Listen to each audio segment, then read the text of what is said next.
विश्व के कई देशों में फैले वायरस मंकी पॉक्स को लेकर केंद्र सरकार ने हिमाचल प्रदेश को भी अलर्ट कर दिया है। केंद्र सरकार ने राज्य सरकार को इस बीमारी पर नजर रखने को कहा है।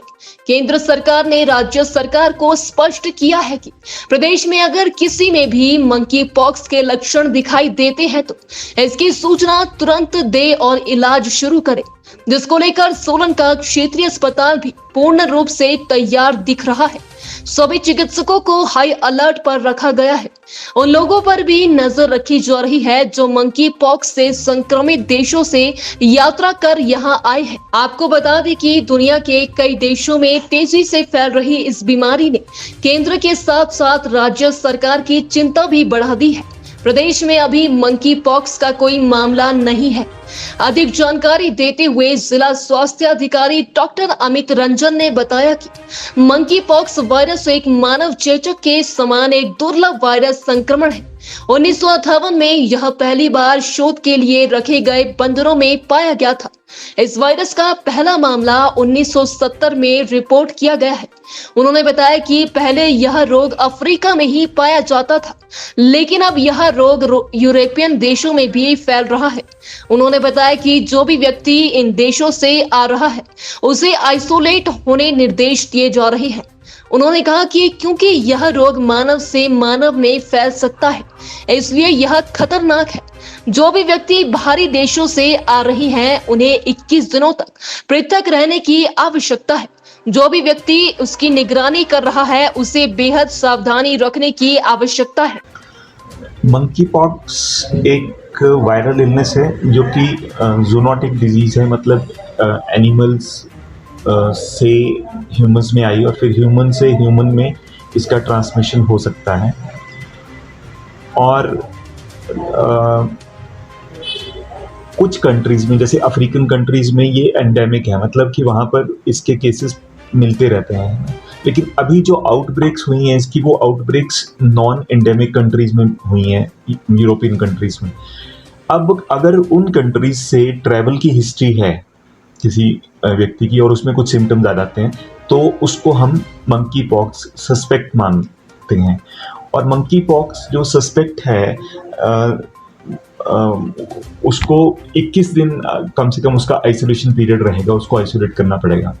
अब मंकी पॉक्स का सस्पेक्ट कैसे हम कहेंगे, तो उसमें जैसे सिम्टम्स तो आते हैं, जैसे फीवर आ गया, रैश आ गया। इसका रैश बड़ा टिपिकल सा रैश होता है जो कि ज़्यादातर वो रहता है हथेलियों और पाँव के सोल में, और टांगों और बाजुओं में भी रह सकता है, मतलब पेरिफेरी ऑफ द बॉडी, मतलब जो है ना सेंट्रल पार्ट में नहीं होता, सेंट्रीफ्यूगल डिस्ट्रीब्यूशन होती है बाजुओं में, पैरों में, हाथों में या पाँव में या टांगों में हो सकता है इसका रैश बड़ा बड़ा हो जाता है।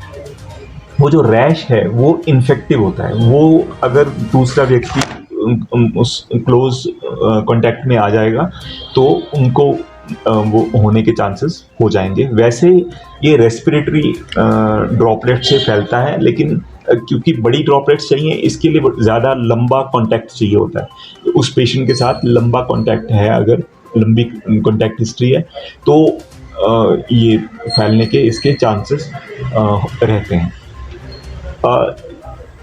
क्योंकि ये फीवर आने के 2-3 दिन बाद रैश आ जाता है, और रैश जो है जब तक कि लास्ट क्रस्ट उसका झड़ नहीं जाता तब तक ये इन्फेक्टिव रहता है। तो इसलिए इसमें जो आइसोलेशन पीरियड है वो 21 दिन का रखा गया है। 21 दिन तक पेशेंट को हम आइसोलेट रखते हैं। यूजुअली ये सेल्फ लिमिटिंग डिजीज़ है, अपने आप ठीक हो जाती है। इसमें हमें फीवर या और सपोर्टिव ट्रीटमेंट देना होता है। अगर डायरिया हो जाए या वॉमिटिंग्स हो जाए तो उस हिसाब से हम ट्रीट करते हैं। और जब रैश हीलिंग फेज में होता है तो उसमें खारिश बहुत होती है, तो उसमें हम एंटीहिस्टामिनिक एक कुछ ग्रुप की दवाइयाँ होती हैं वो देते हैं।